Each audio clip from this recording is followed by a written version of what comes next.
Morning students. आज हम inverse trigonometry function करेंगे जो आपका चैप्टर 2 है। ठीक है, तो इनवर्स आप पहले ही सीख चुके हो। ठीक है, इनवर्स क्या होता है? A function f from x to y such that y is equal to fx is 1 1 and onto then we define another function g from y to x। ठीक है, एक फंक्शन x से y जा रहा है, तो अब दूसरा फंक्शन जो y से x पर जाएगा such that x is equal to gy which is also 1 1 and on 2 is called inverse। ठीक है, जो सेकंड फंक्शन है g, ये क्या कहलाता है? f का इनवर्स कहलाता है। ठीक है, तो जो f की डोमेन है वो g की रेंज, f की डोमेन और रेंज एक्सचेंज हो जाएगी। जो f की डोमेन है वो यहाँ पर इसकी क्या बन जाएगी? रेंज बन जाएगी। g के लिए क्या बन जाएगी? ये रेंज बन जाएगी। और जो यहाँ रेंज थी वो इसकी क्या बन जाएगी? डोमेन बन जाएगी। ठीक है, जो f की रेंज थी वो g के लिए क्या है? डोमेन। उल्टा कर दिया ना सब कुछ। और जो f की रेंज थी वो बन गई डोमेन, जो डोमेन थी वो बन गई रेंज। ओके, तो इसमें आपस में उल्टा करना है। ठीक है, x y था, उसको y उल्टा कर दिया, y x हो गया। ठीक है, तो g is called inverse of f। Okay, अब इनवर्स फंक्शन आप जो चैप्टर 1 में पढ़ चुके हो, अब यहाँ पे स्पेशल क्या आ गया है? Trigonometric, inverse trigonometric function. ठीक है, तो यहाँ पर ट्रिग्नोमेट्रिक फंक्शन कौन कौन से होते हैं? Sine x, cos x. ठीक है, और 6 है आपकी रेशियोज आपने पढ़ रखी हैं। अब उनका इनवर्स देखना है हमें। ठीक है, उनके इनवर्स के फार्मूलेज देखने हैं। तो पहला फंक्शन हम डिस्कस कर रहे हैं f x is equal to sine x. ठीक है, तो साइन एक्स की डोमेन क्या है? Real number. हम एक्स की वैल्यू को कोई वैल्यू भी रिप्लेस कर सकते हैं। ठीक है, और उसका आंसर क्या आएगा? -1 से 1 तक आएगा। आपको पता है साइन एक्स की मैक्सिमम वैल्यू क्या होती है? 1, और मिनिमम वैल्यू क्या होती है? -1। ठीक है, आप कोई भी वैल्यू रिप्लेस करो एक्स की, आंसर -1 से लेकर 1 तक ही रहता है। ठीक है, तो उसकी रेंज कितनी है? -1 से 1। डोमेन क्या है? Real number. ठीक है, अब एफ एक्स को हम क्या लेते हैं? y, तो y क्या हो गया? Sine x. अब अगर x निकालना हो तो ये साइन इधर चला जाएगा, तो x क्या बन जाएगा? Sine inverse y। यही इनवर्स है आपका। ठीक है, साइन इनवर्स y। इन्हीं फंक्शंस को आपको डिस्कस करना है इस चैप्टर में। तो क्या करना है आपको? रेंज और डोमेन को इंटरचेंज कर देना है। ठीक है, जो साइन एक्स के लिए रेंज थी वो साइन इनवर्स के लिए डोमेन है। ओके, और जो साइन एक्स के लिए डोमेन थी वो साइन इनवर्स के लिए रेंज है। इंटरचेंज कर देना है आपको। ओके, ये साइन एक्स का ग्राफ है, आपको शायद पता हो, पढ़ा हो आपने।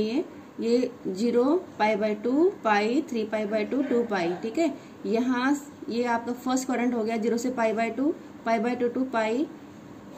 ठीक है, ये कौन सा क्वाड्रेंट है? Second quadrant. पाई से 3 π/2 ये आपका फोर्थ क्वाड्रेंट है, और 3 π/2 2 पाई ये आपका फोर्थ क्वाड्रेंट है। ठीक है, और ये आपका नेगेटिव है सारा। ठीक है, जैसे आपका ये जो बनता है 0 π/2 पाई 3 π/2 और ये 2 पाई।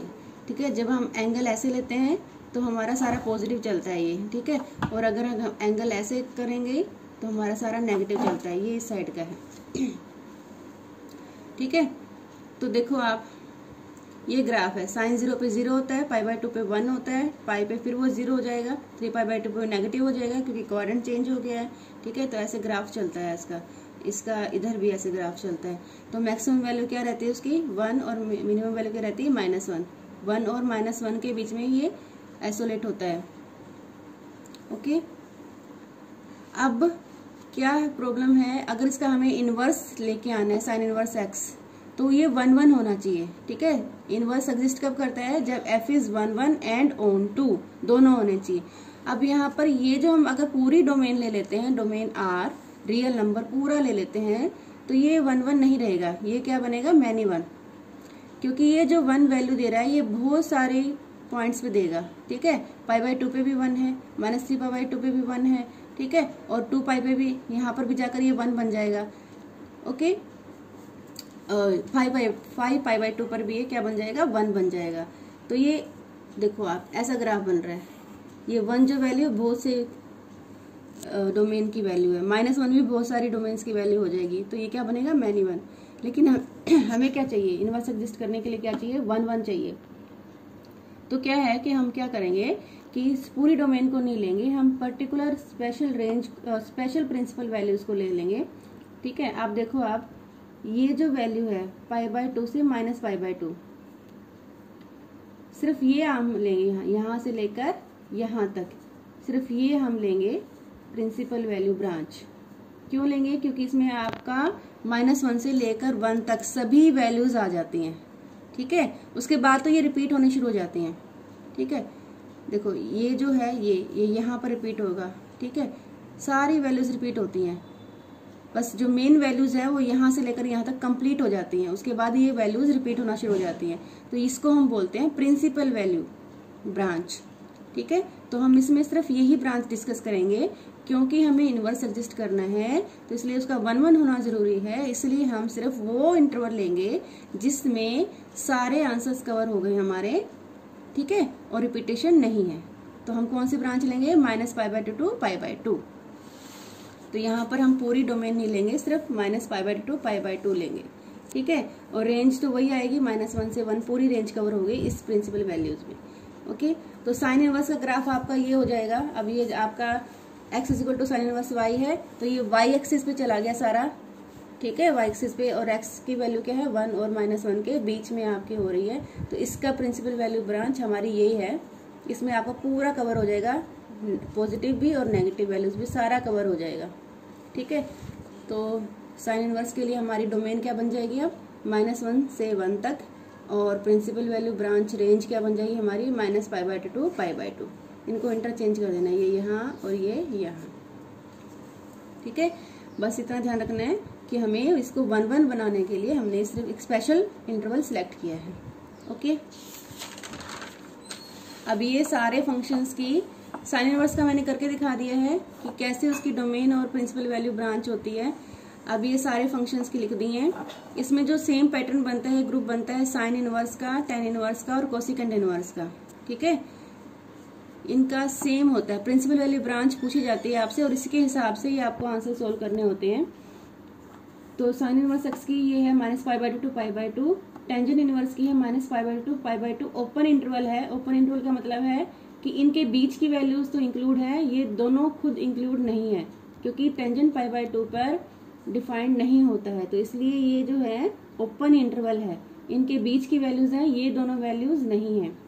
कोसिकेंट की है, सेम ब्रांच है ये, -π/2 to π/2, बस एक 0 पे डिफाइंड नहीं होता, इसको 0 को छोड़ दिया है। ठीक है, तो इनका एक ग्रुप बन जाता है साइन इनवर्स, टेन इनवर्स और कोसिकेंट इनवर्स का। एक अलग ग्रुप बनता है cosecant, cos inverse, cot inverse, secant inverse. ठीक है, तो इनकी जो है प्रिंसिपल वैल्यू आती है 0 से π। 0 से π पर इनकी जो वैल्यूज हैं सारी इंक्लूड हो जाती हैं। ठीक है, उसके बाद रिपीटेशन स्टार्ट हो जाता है। ओके, तो 0 से लेकर π तक। ठीक है, क्योंकि ये फर्स्ट क्वाड्रेंट में पॉजिटिव रहेगा, 0 से π/2 तक पॉजिटिव रहेगा, π/2 से लेकर π तक ये नेगेटिव रहेगा।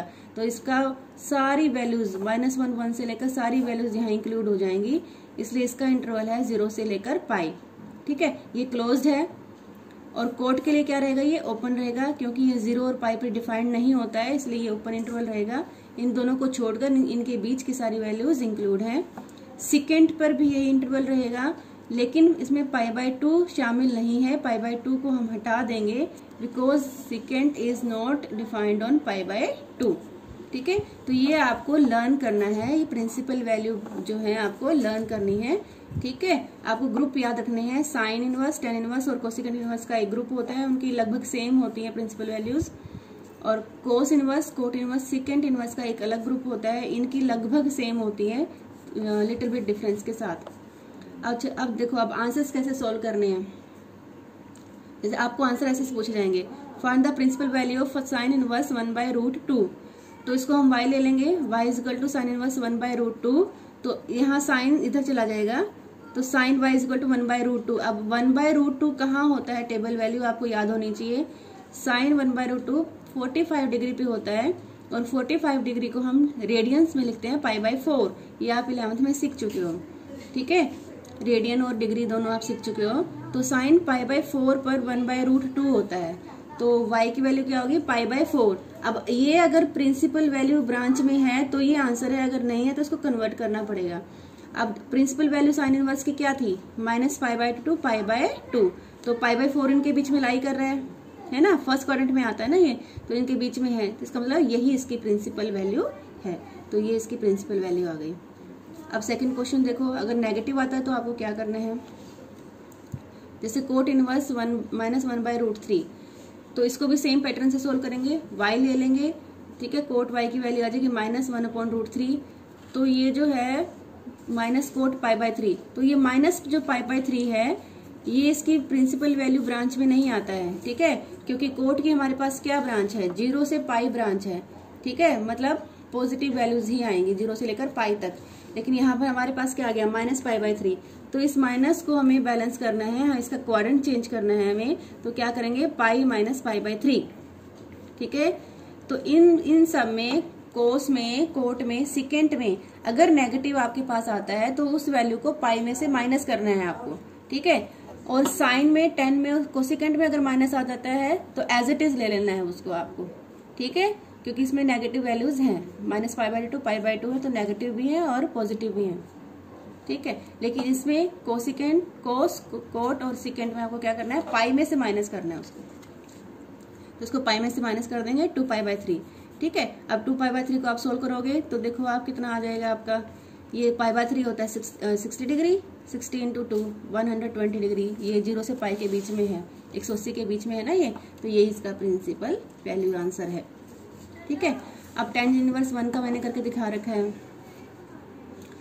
ये -1 है, तो आप इसको सेम पैटर्न से सोल्व करोगे, y ले लोगे, टेंजेंट y आ गया -1 जो है -π/4 पे होगा, क्योंकि -π/4 प्रिंसिपल वैल्यू ब्रांच को बिलोंग कर रहा है, इसलिए यही इसका आंसर है, इसको चेंज नहीं करना, यही इसका आंसर है। फिर कुछ क्वेश्चंस ऐसे भी हैं, आपको फाइंड द वैल्यू ऑफ, ये 3 कंबाइन कर दिए हैं, tan inverse 1, cosecant inverse -1/2, sine inverse -1/2, इन सबको सोल्व करना है अलग अलग और इनके आंसर्स को जोड़ देना है, जैसे हमने ये अभी ऊपर सोल्व किए हैं, ये मैंने नीचे सोल्व कर रखे हैं, ठीक है। तो आप इनको सबको सोल्व करके इनके आंसर को जोड़ दोगे, ये आंसर जोड़ के आंसर आ गया, ठीक है। और ये इंपॉर्टेंट रिजल्ट है जो मैंने अभी बताए थे, ध्यान रखने हैं। साइन इनवर्स में माइनस ही ले लेना, minus as it is -x ही आ जाएगा, अगर माइनस बाहर है तो माइनस एज इट इज आ जाएगा, टेंजेंट इनवर्स भी माइनस एज इट इज आ जाएगा, कोसिकेंट इनवर्स भी माइनस एज इट इज आ जाएगा। लेकिन अगर कोस है, सिकेंट है और कोट है तो उसको पाई में से माइनस करना पड़ेगा, ओके। तो आपकी असाइनमेंट है आज एक्सरसाइज 2.1।